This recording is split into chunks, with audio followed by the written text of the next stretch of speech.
My book talk comes to you today about Lizzie Bright and the Buckminster Boy by Gary Schmidt. This book was published in 2004. Have you ever felt like an outsider in your life?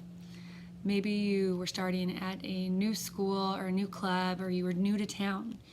Maybe you just felt like you didn't fit in, or like you had no friends or no one to turn to. In Lizzie Bright and the Buckminster Boy, this is exactly how Turner Buckminster feels. Turner Buckminster had lived in Phippsburg, Maine for 15 minutes shy of 6 hours. He had dipped his hand in the waves and licked the salt from his fingers. He had smelled the sharp resin of the pines. He had heard the low rhythm of the bells on the buoy that balanced on the ridges of the sea. He had seen the fine clapboard parsonage beside the church where he was to live, and the small house set a ways beyond it that puzzled him some. Turner Buckminster had lived in Phippsburg, Maine for almost 6 whole hours. He didn't know how much longer he could stand it. Turner struggles to find his place in this new town, and as the minister's son, he feels like he's under a microscope and that he can't do anything right until he meets Lizzie. Lizzie Bright Griffin is from Malaga Island, a small island just off the coast of Phippsburg that was originally inhabited by former slaves. Lizzie teaches Turner how to swing a baseball bat the Maine way, how to dig for clams in the sea, how to fly like a seagull on the beach, and she teaches him about life. This is a great passage from the very beginning of their friendship.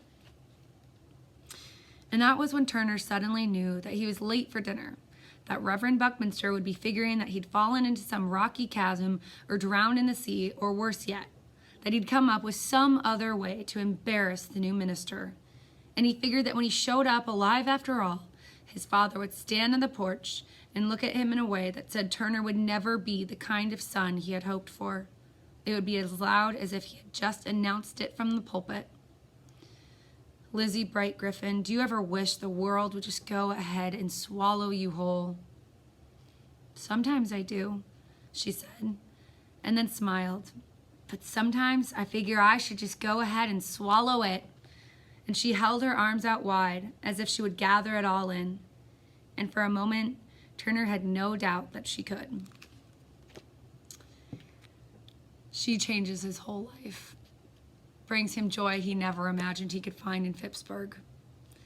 But Turner soon finds out that the townspeople, his father included, want to force out the people and the community on Malaga Island for no reason.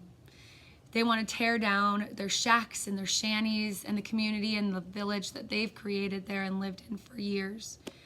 They want to build a hotel and turn Phippsburg into a tourist destination. Turner and Lizzie grapple to find a way to save their community when it seems like the whole town is against them. They also struggle just to find their place in the world in this book. I would recommend this book to anyone that feels like they don't belong or like they haven't belonged at some point in their life. It's incredible how Turner finding Lizzie changes his whole perspective on things, and it causes this ripple effect. It starts this fire in his gut, as he says. His relationships all kind of shift with his father and his mother, with the old lady that lives down the street, and even with Willis, his arch enemy. The character development in this book is really, really something to experience. His father's shift from that passage that I just read and Turner's perspective of it, and how close they grow later throughout the book. I would also recommend this book just as a way to teach our students to stand up for what they believe in. The whole town seemed like they were against Malaga, and Turner's the only one that's brave enough to say that this isn't right and we can't do this. It inspires a lot of other people to actually stand up and be on their side.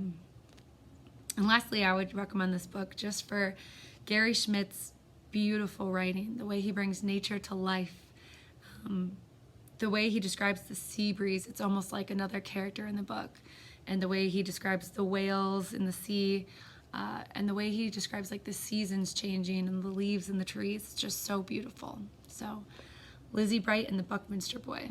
Check it out.